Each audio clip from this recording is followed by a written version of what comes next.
Hey guys, what's up? It's me, Thomas. Today we're back here with Waffles Minion. Today's video is the top 10 ultimate evils in fiction. So I'm guessing it's not just video games, though that's a big surprise. So I think Cthulhu might count. There's Bill Cipher from Gravity Falls. Cicluna, I think, from Brothership. I'm curious to see which one's going to make the list. So without any further ado, let's check it out. Be sure to subscribe for more. Hope you enjoy. Here we go. Channel powered by Patreon and YouTube memberships. Pledge or join today if you want to keep it strong. And shoutouts to those who already have. Begin.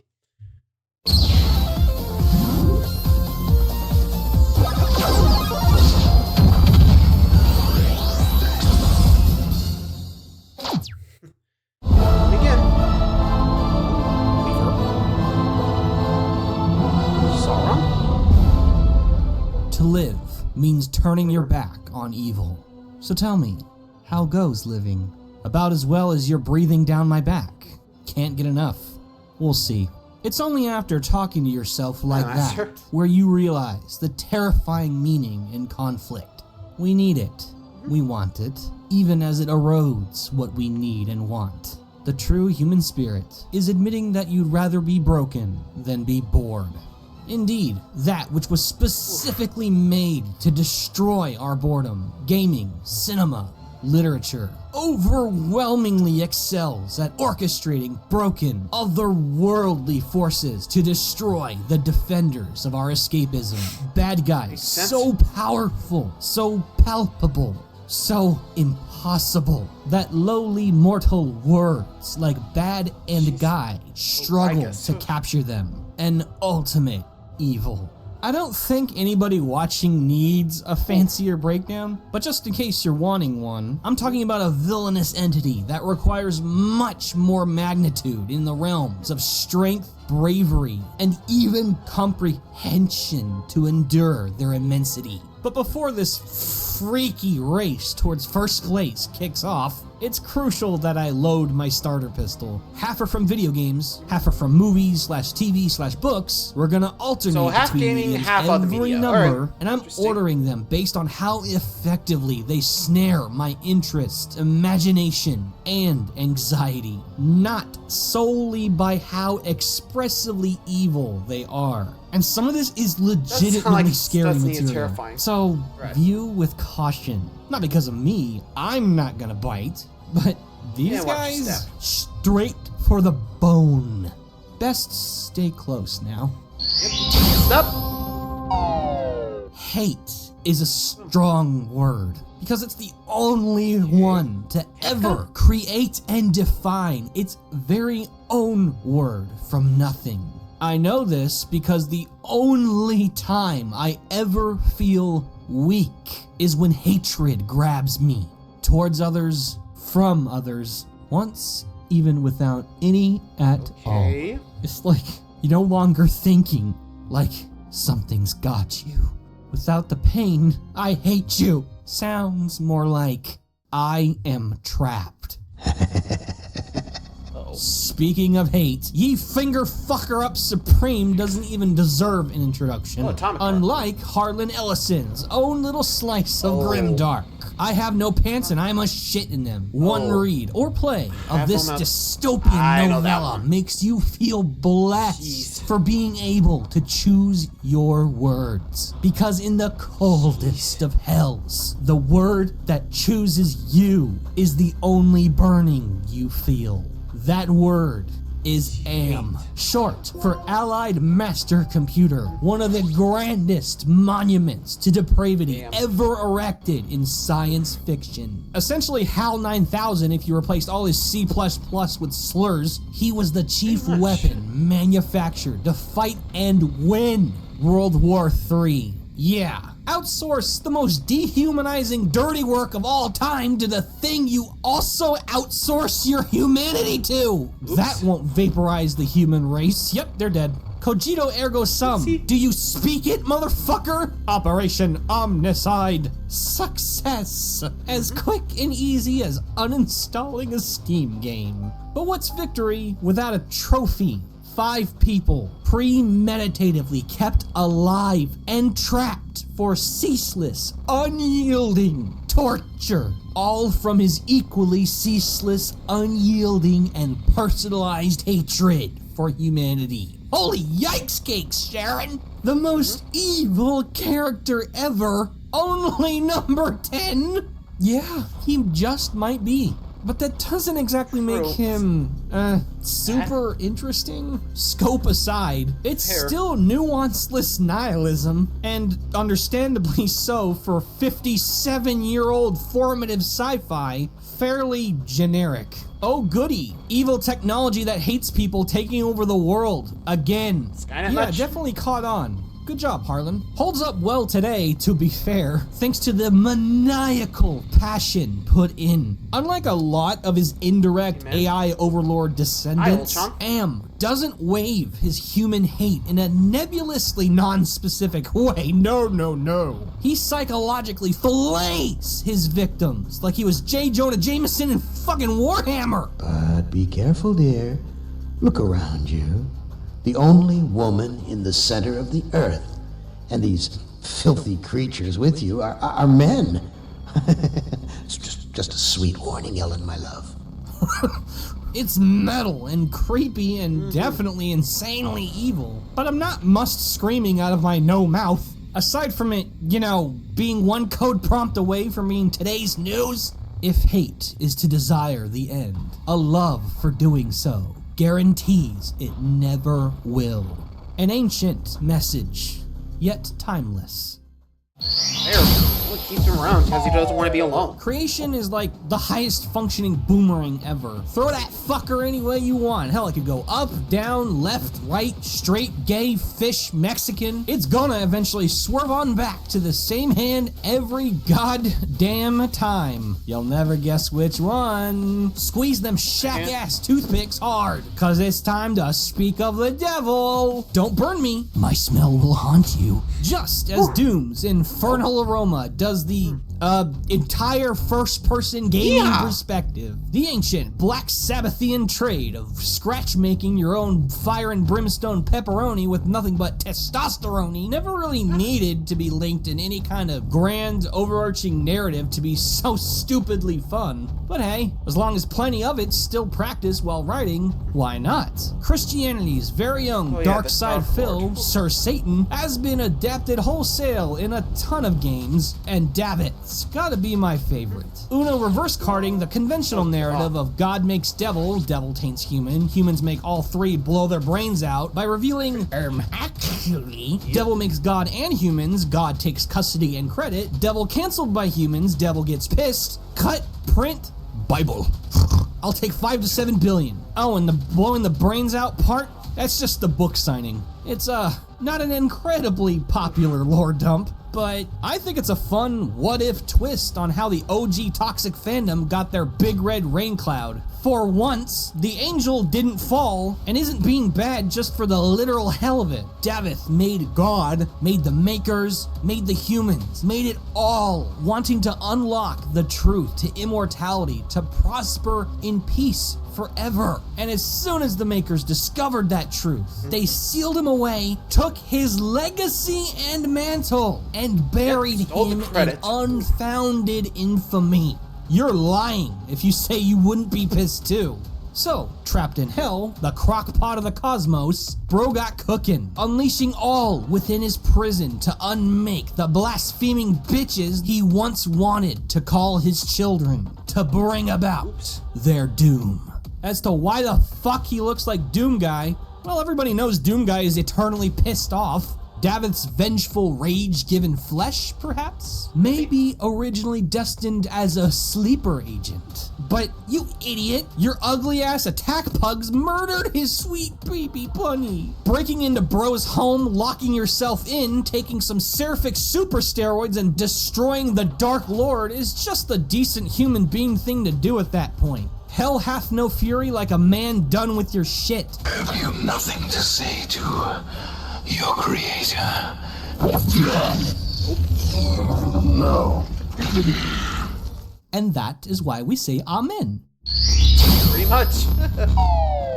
Damned if you do, damned if you don't is an existential cheat if I ever saw one. Like a literal anti-God mode that master switches every comma of your death sentence to a period. Game is game. Yeah, why play when you can just win like it's nothing? Is that what this is to you? You have to be something. So, oh, Smile Demon. That is certainly something. Hey, maybe close that mouth of yours. Don't want bugs nesting in there. They wish. No, the internal tenant paying intracerebral rent as landlorded by the super kid-friendly Smile franchise makes paying your real rent feel like milk and cookies. Movies, always splitting the impossible apart. These particular movies star one of the vilest forms of transmissible terror I've ever seen. A mystery monster with no name, no origin, no definite form, not even a real motive. It's a nebulous figment of fear that abuses our delicate mental mechanics to virulently spread between us like a disease. What I can only reliably refer to as the Smile entity. This horrifying being acts like a psychical snare, voice gripping on human psyches that have been shredded by trauma. Okay, that narrows it down to yes. Ah, so that's why we smile. A little spook turning that frown upside down. Oh my God, help, editor me. He did not. Sweet, merciful age restriction. Through your emotional scars does the Smile entity crawl through, using its insuperable hallucinogenic powers to goad you into observable self-destruction, bleeding the world dry of its deepest pains, one finite mind at a time. Damn kids and their chain letters. Hey, man's gotta cope, okay? Cause what the fuck? By far the least sporting evil on the list, the Smile entity is a gruesomely haunted milestone for modern horror, warping the fiction that contains it through predatory embodying of mental illness at its worst, the realest of terrors. And what a perfectly scary idea to project onto such an intentionally unfair, unbeatable, unavoidable movie monster. You can't kill it. You can't run from it. And despite legal licensed credentials, you can't even really understand it. You can only learn to live with it. And making it a sort of paranormal super contagion was incredibly clever, cause real people who really do hide their inner torment behind a smile. It's not just their problem. It infects everyone around them, even those inhumanely expediting their pain. Never, ever take anything at face value. Yep, and I've seen the kill count of those things. Or at least that thing, this movie. Ugh. I mean, the fact that it could trick you to basically be its little puppet, in a way. You know? That's crazy. You know? You gotta admit that, right? I mean, you could try all you want, but once your body, it will. And once it does, well, as you saw, you kill yourself, pass it on to the next guy to torment. As you saw in Smell 2, which, spoilers, there's a lot of people now that have that demon right on their shoulders. Woof. Anyway, number 7. Next. Silence may be golden, but not all gold is marketable, or look-atable for that matter. It's how you mine that gold. That is to say, the silent time you crave that truly matters. Every shiny shit shoveler has got the same catchphrase. The immortal, immoral classic, fuck them ethics. Yeah? Well, how about fuck them guys trying to silence me? I could write a damn horror story about how much my big fat mouth says too much. Am you dirty cheater, putting on some Spirit Halloween threads to double dip the free Costco samples? Who ate just one goddamn signature egg bite and impulsively bought 5 boxes? Not me!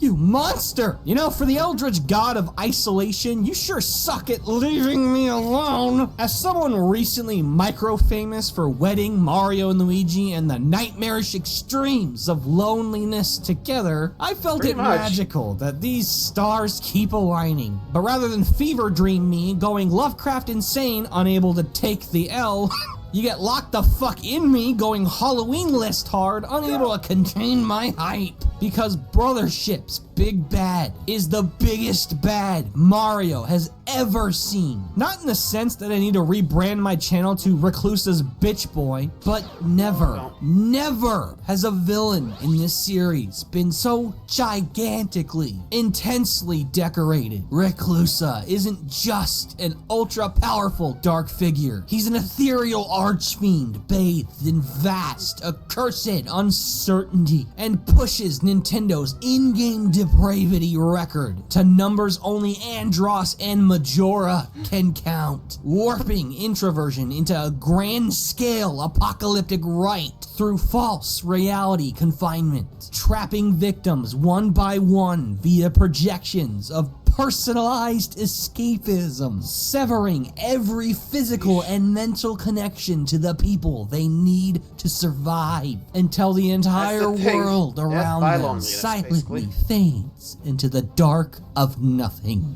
This is real. A real villain in a real Mario game. Not only does Reclusa Frankenstein one of my deepest personal fears, together with the creepiest allegory for mass media consumption I've ever seen, his selectively amorphous lore taps my shoulder with a bloody finger. He's done this to people, to entire worlds, on a scale we can never know. Could one of those have been the Shroob planet? How ancient is this fuck? And with Concordia being a parallel universe to the Mushroom World, could his frightening, uncomfortably uncanny resemblance to Cacletta mean what I think it means? One left alone too long quietly becomes none. So it may be best that I give him what he wants. Yeah, no shit, leave him alone. Experiencing true terror means realizing just how fragile life is. Some might say it's an idea greater than the sum of its parts, because little else echoes within a moment you see those of another torn off. The claw responsible. It's out there. Or in here. Who knows? You just have to trust that everything's gonna be alright. Maybe in the end that's all what trust is. The only thing that ever made life sound like a good idea. Oh, the thing. Light him up, light him up! When in the face of adversity, everybody's heart races towards the same terrifying question. What will be the thing to destroy us all? Will be. As in, the future. Hopeful. How very human of you. In the immortal words of the world's most intense carpenter. No, it's what we might already be that will end it all. To think there was a point in history where a faceless, formless blight of creation nightmarishly copying and replacing human efforts and identities was actually a genuine flex of art. The Thing is truly scary because through its eclectic alien abomination bleeds the human race's existential hard counter. It's one of the most dreadful, most intangible extraterrestrials in all of horror, infecting any organism through as little as a singular particle, devouring and replicating its every cell and memory, silently taking its place in the universe as if nothing changed. So perfectly that even dogs can't sense it until it's threatened or completely advantaged among prey, where it splits and explodes into unfathomable viscera, bloody bear trap stomach, decapitated head spider, toothy intestine tendrils, every inch of anatomy congealed into katamari meshed people potatoes. Fuck! Oh, burn it, goddammit! Now we can all What the hell you looking at me like that for? panic.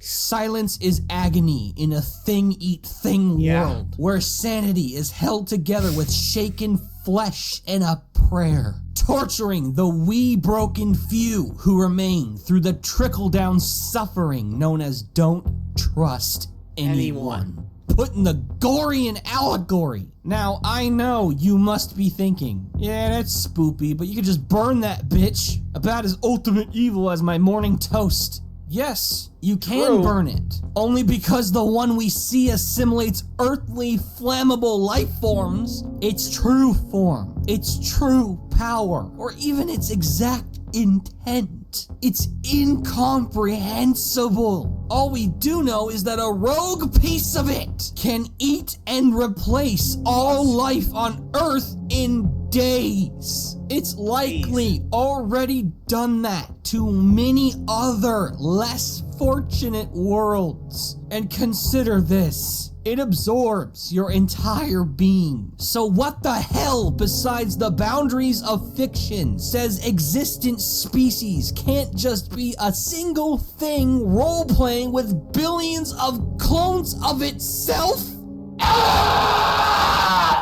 So this is how individuality dies. Watching the skies through a monster's eyes. Pretty much. Honestly, jeez.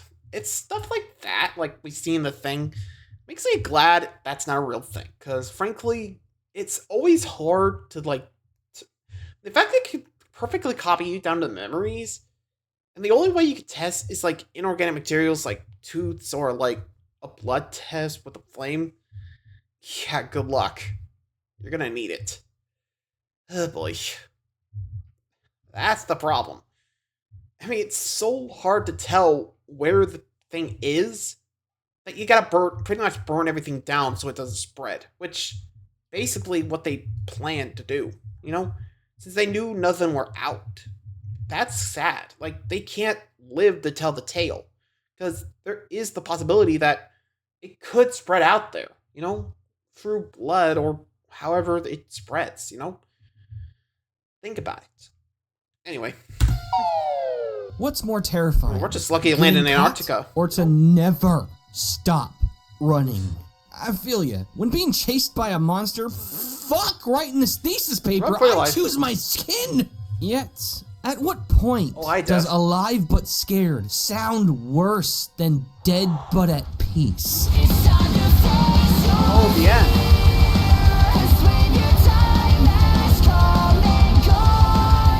Part of the journey is the end. So then, would the choice to not play that part be you accepting that you're lost? The unaddressed concern of where exactly Sonic is heading at any point in time has been nothing but a fun brain tickler for so long. It eventually stopped being a real concern. Big mistake. For forever he ran. Now no more can he hide. Frontiers' bold swerve into more serious, revelational material crashed hard, not off a cliff, but to my core. For as excited as it kept me, never did I expect it to terminally threaten the franchise's force of chaos with its unquestioned imperial equal. Order. To what end? The end. Flared by phantasmal clouds of magenta, yours comes cold from this plainly named avatar of destruction, revealed as a sort of galactic scale Grim Reaper, which destroyed the world of the Chaos Emerald bringing and future Chao being ancients. This nihilistic, disembodied cosmic mass is by definition take over the Sonic's technology that was meant to defeat it, you know? I feel this character really flies over a ton of fans. Partly because it's hidden behind an optional ending and content update, yes, but also because its true emotional appeal is subtly buried under the least subtle villain demeanor ever. That whole "fear me for I am killed" bullshit most all-powerful jerkasses default to is usually just a bunch of cheese corn that gets toasted by status quo. Shing, sparkle sparkle, roll credits, holy crap it's Nate. The end, Lamau. But that's only half of this story. We all thought Sonic ran around at the speed of sound towards something great. But the end might have finally shown he's running away from the only thing that, despite fleeting respites, will someday catch him. Death. True, unretconnable death. The Soul Order in a world of chaos. That's sense. a little bit scarier than a beer-bellied tech bro. And Sorry, Eggman. who knows, man? This could poetically be only the beginning. I mean, nothing about Sonic's true roots and role in the Chaos Force or the end's limit is absolute. But one thing is, so long as the hedgehog breathes, so too does the universe's drive to see the last of it. Confirmed, the end's real name is Aaron Hansen. Ouch. Anyway, next. Oh, Pennywise.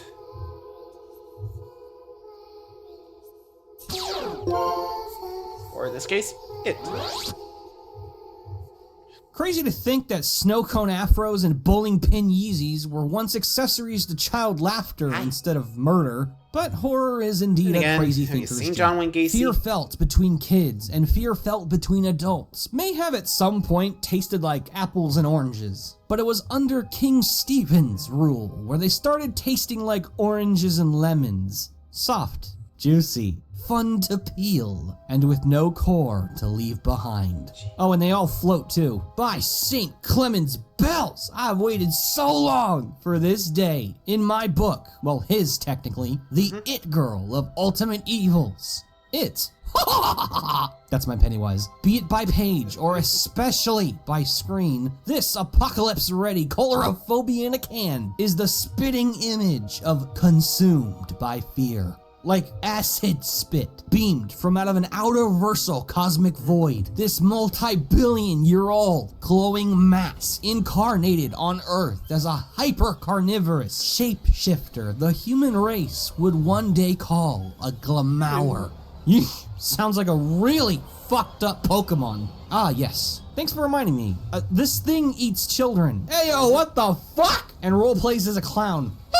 And lives in the sewers. Ew. The 80s is a hell of a drug. In Daddy Maine, bozo rip you! Not only is the creative licensing for this monster so uncomfortably straight to the moon that it came out as gay, it malefically constricts the world around it in such a haunting, dramatic, and engaging way. It, as Pennywise, is such an adaptive, chimeric terror, taking the shape of whatever it is the victim fears, like an intangible, generational sickness, and scaring the deadlights out of them as a means of flavoring prey, akin to a butcher salting and marinating meat.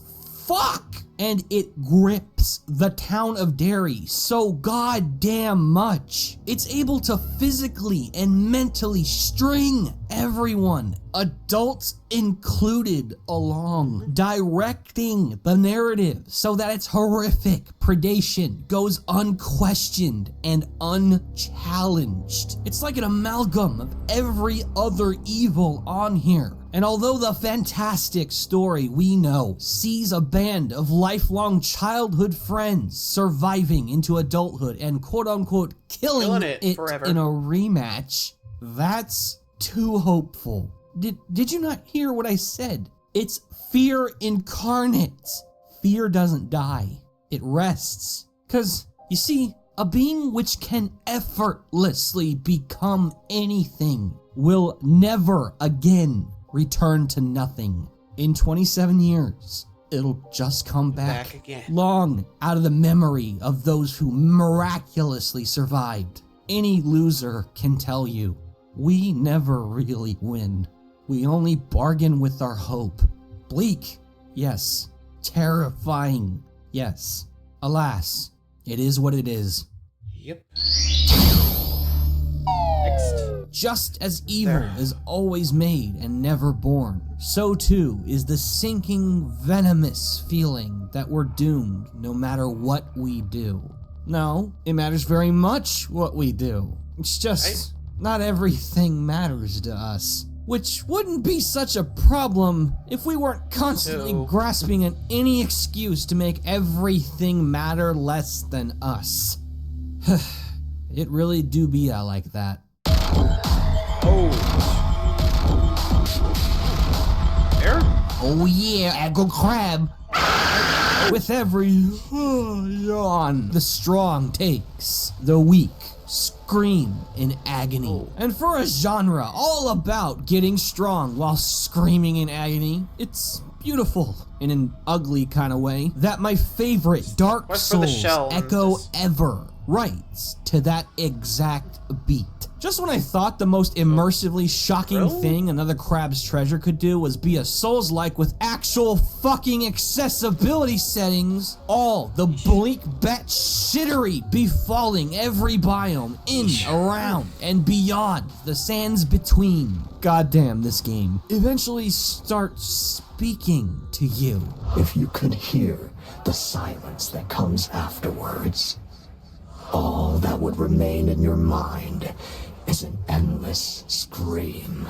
Okay, confirmed. iPhones logged into Twitter are waterproof and crush-proof. It's crazy once you notice. All the garbage polluting the game's undersea world is played for laughs most of the time. Shit's basically Elden Ring making babies with every single one of SpongeBob's holes. Yet in its closing hours, laughs turn to screams as the evil behind every one of the gunks' violently violet eyes stares us down. Praia dubia, the ocean's agony. Holy wow! I seriously couldn't believe this thing when I saw it. Monstrifying such a spellbinding yet tragically obscure real-life animal into the most disturbing FromSoftian horror ever. Like colonies of zooids amassing into one gigantic super jellyfish. Every tortured, writhing soul purged from a sea creature's polluted corpse vengefully coalesce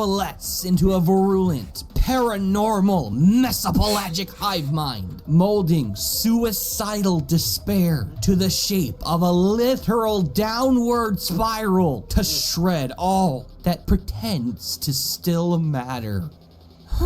Even as someone who stopped circling the drain 15 years ago, my mortality kinda itchy playing this. It's like if the Scarlet Rot was a dark web Doom poster! I usually don't like the everything sucks, nothing matters villain, because they're seldom framed in an immersive or creative way. Bro, No Name fucking Badlands chugged the river Styx and started taking names. Them worries was ate for breakfast. This holy jeez oh man of war poignantly stings the player with species shaming, mental corrosion, and the threat that things may never again be right. All at once. Anybody else remember when Suck My Dick was considered harsh trash talk? Good times. Whoops.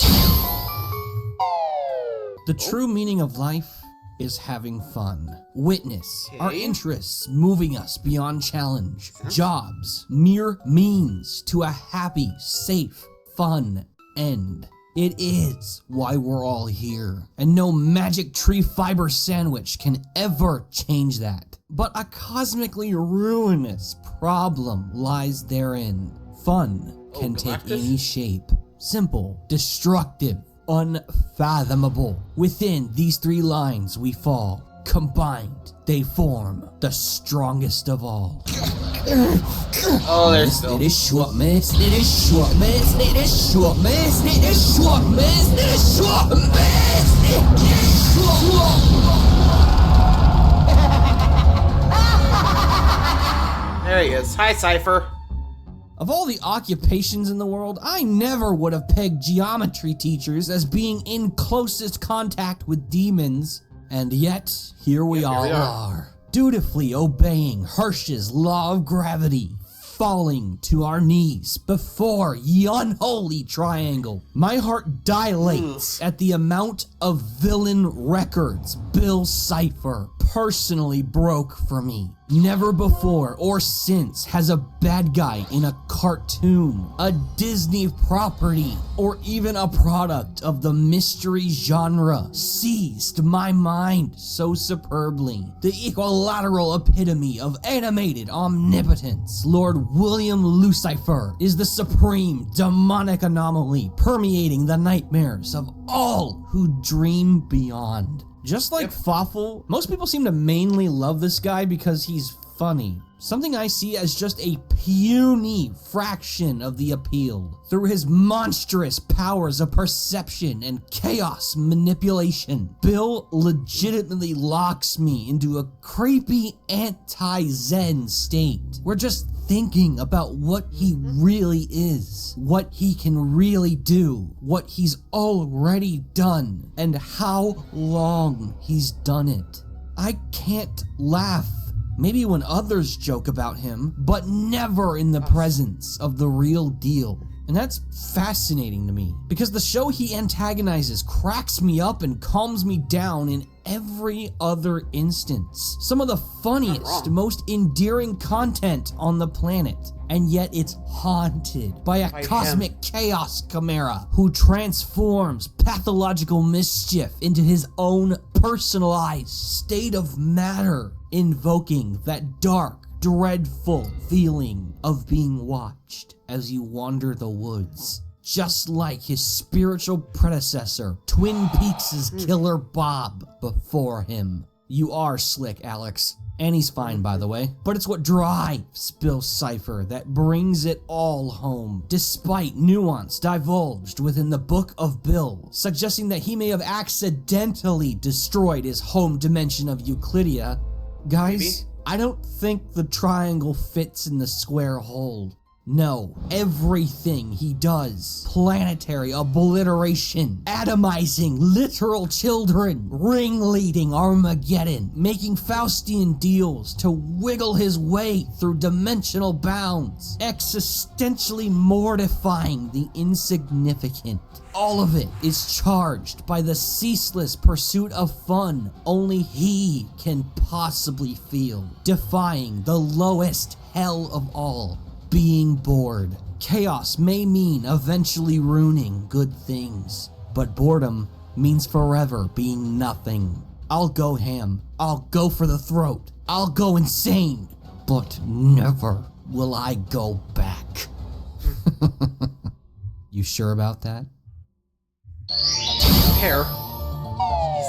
I am mortified that the thought of natural evil doesn't scare the crap out of everyone, because that is damning proof to me that wherever, however, all these terrifying, monstrous anomalies originally emerged, life as we once knew it is gone, half-eaten by a parasocial force of ill so quickly and so quietly that now terrible things just happening, void of trace and reason, are seen as normal and expected as the sun setting.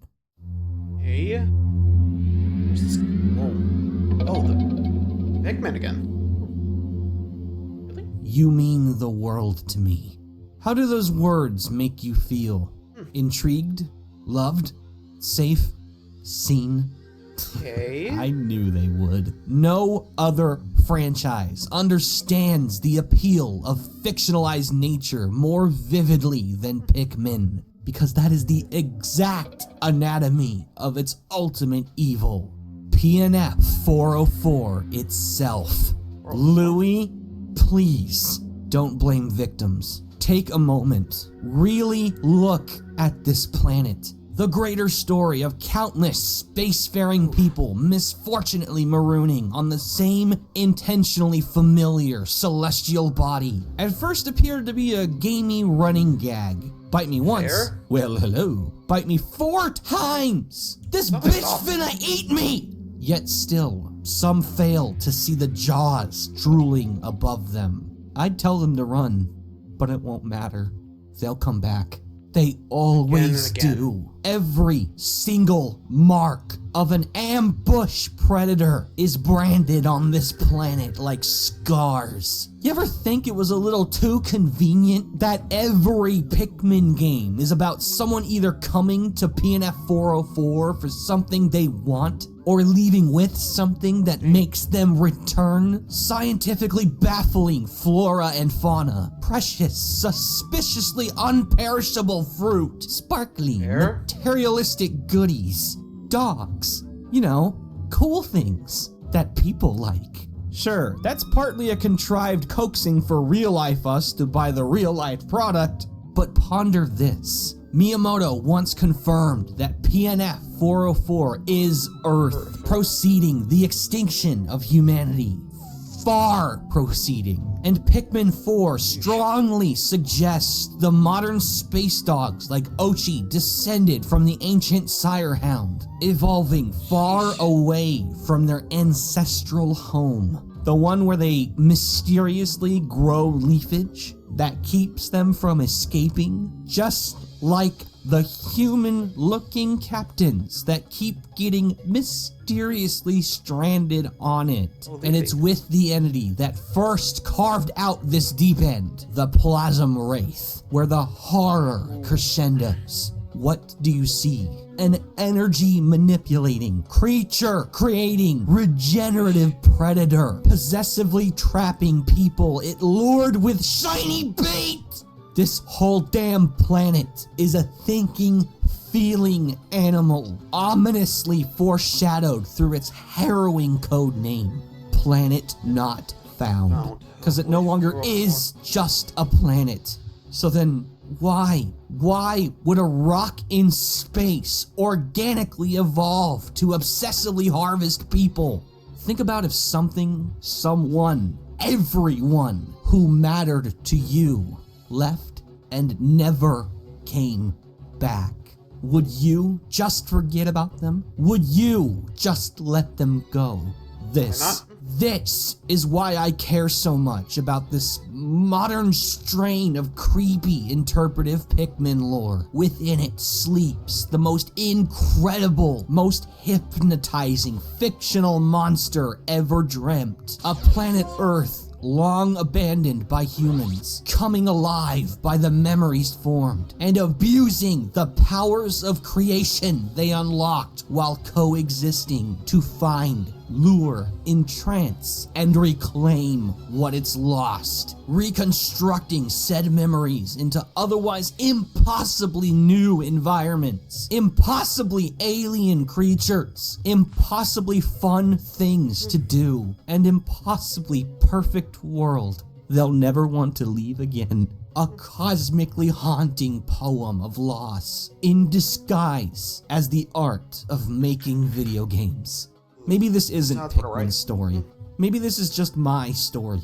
An admission that I'm in my own little world. But during this time of captivating horror, my promise to share which overwhelming fictional breed of wickedness mesmerized me most of all was never in danger of breaking. Next time you call humans the worst thing to ever happen to Earth, stop to consider that perhaps we will be missed after all. This is being Thoughtful's Minion. Happy Halloween!